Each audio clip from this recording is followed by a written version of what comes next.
Today is the 40th anniversary of Roe v. Wade. In 1973, the Supreme Court ruling legalized abortion. Decades later, it's an issue that's still very controversial and complex. Tonight, I spoke to activists on both sides of the topic. There are still children being legally terminated every day in America. Pastor Stace Rolifson placed 40 crosses on the lawn of the Trinity Lutheran Church in Redding, representing the total years that abortions have been legal. He says the crosses represent forgiveness for those who have chosen to have an abortion. What Jesus does for people who make wrong choices, and how good it is to know that we are loved and forgiven.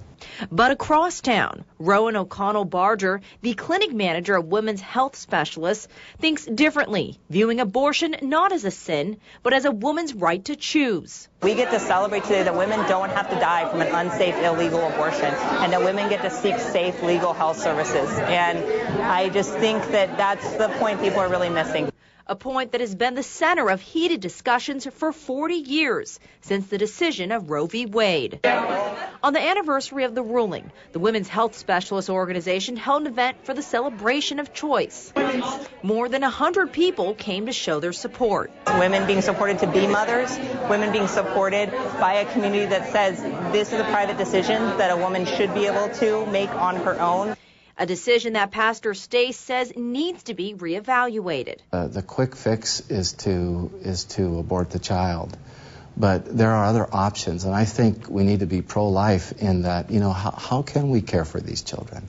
And whether people are pro-life or pro-choice, it's a fight that neither side intends on backing down from. However, a certain organization or a certain group might feel about a decision a woman's making is that nobody gets to make that decision except for that woman that's living that life. New polls suggest 60% of Americans support the Roe v. Wade ruling now. That is the highest ever. The new poll was by NBC News and the Wall Street Journal. It says 7 in 10 Americans say they would oppose the overturning of the Supreme Court decision. And 57% say they feel strongly that it should not be overturned. And a new Pew Research Center poll confirms that those findings, showing 63% of Americans oppose overturning the ruling. Even Republicans are split down the middle, with 48% against overturning and 46% in favor.